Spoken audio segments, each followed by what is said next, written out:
Good morning. দেখতে দেখতে কিন্তু ডে 8 হয়ে গেল। এইবার মনে হচ্ছে আমি রোগা হয়েই ছাড়বো। তো যাই হোক, অ্যাজ ইউজুয়াল সকালবেলা উঠে জিরা ওয়াটারটা খেয়ে নিলাম। তারপরে ও আমাকে একটু ছেড়ে দিয়ে আসছিলো, কারণ যেহেতু আমার স্কুটিটা অফিসেই ছিল, আমি আজকেও শাটেলে করেই গিয়েছিলাম। আর এই যে আমি শাটেলে গেলে আমার মুখের অবস্থাটা দেখো। আমি শাটেলে পা দেওয়ার পর থেকে ঘুমাই, এত ঘুমাই যে লোকটা বাধ্য হয়ে আমাকে ডেকে দেয় যে দিদি রিয়েল একটু এসে গেছে, নামতে হবে আপনাকে।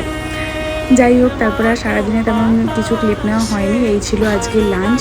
এই সেই ডিমের তরকারিটা, যেটা খুব বাজে খেতে হয়েছে, ওই জন্য আমি আর রেসিপি শেয়ার করবো না। তারপরে আবার ওই 8 ফ্লোর অবধি উঠলাম। যাই হোক, আগের থেকে একটু কষ্ট কম হয় এখন 8 ফ্লোর অবধি উঠতে। বাড়ি এসে একটু বেডশিট চেঞ্জ করে নিলাম, কারণ কালকে আমার মায়ের বাড়ি যাওয়ার কথা আছে।